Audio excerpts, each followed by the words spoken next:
So if you're in the cosmetics game in Malaysia, you know there's a whole rulebook that dictates pretty much everything you do, right? From mixing up a new product to getting it on the shelf. Today, we're going to break down the official guidelines for control of cosmetic products. And trust me, you'll want to stick around because this isn't just red tape. It's the very system that keeps products safe and the market playing fair. So let me ask you straight up, do you really know these guidelines? At their heart, they're the complete set of rules for how any cosmetic product legally gets sold and stays on the Malaysian market. It's a system that's built to protect every single consumer while also giving businesses like yours a clear path to follow. And a huge part of this whole thing is something called product notification. Now, it's not exactly a registration, but it's a mandatory heads up you have to give the authorities before you can sell anything. This is your official ticket to the market, and knowing exactly how to handle it is absolutely crucial.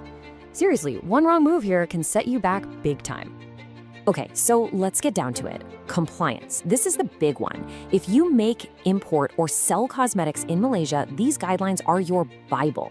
Following them isn't a suggestion, it is literally the foundation of your license to operate. And, it's not just one set of rules. The whole landscape is layered. It kicks off with the ASEAN Cosmetic Directive, the ACD, which helps sync up standards across Southeast Asia to make trade a whole lot easier.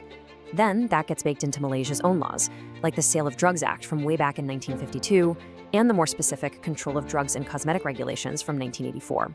All three of these work hand in hand.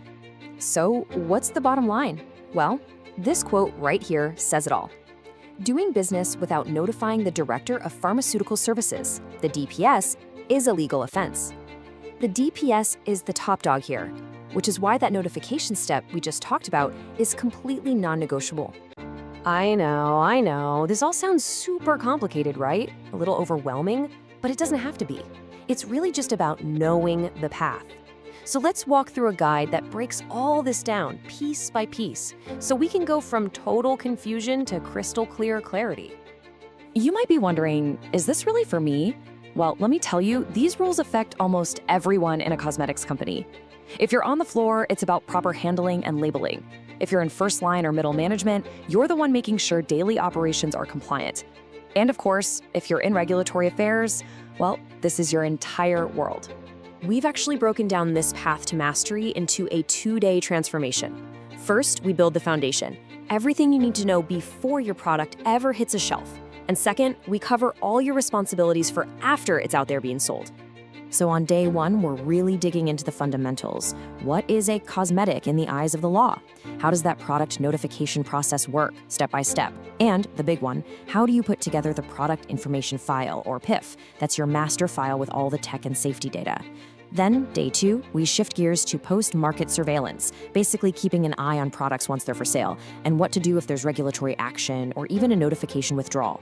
We'll also cover things like getting a certificate of free sale for exporting or halal certification. But look, nobody learns this stuff just by reading a manual, right? Real understanding, the kind that actually sticks, comes from putting that knowledge to work in real-world situations, the kind you face every single day in this industry. We're talking about getting your hands dirty. Working through a real case study of a product recall, for example, teaches you way more than any textbook could. We'll have forum discussions on tricky labeling issues. We'll role-play conversations with regulators. We make this stuff stick. So, after all this, what's the payoff? What does it actually mean to be an expert here? Let's talk about the specific, practical skills you'll have to confidently handle the Malaysian cosmetic regulatory system from beginning to end. Think of it like climbing a ladder to expertise. Step 1, you're going to master that online notification system. Step 2, you'll completely get the legal responsibilities of the cosmetic notification holder, the CNH, that's the person or company on the hook for the product. Step 3, you'll be able to explain every requirement from ingredients to labels. 4, you'll get how post-market surveillance really works. And finally, step 5, you'll know how to navigate those special certifications like a pro.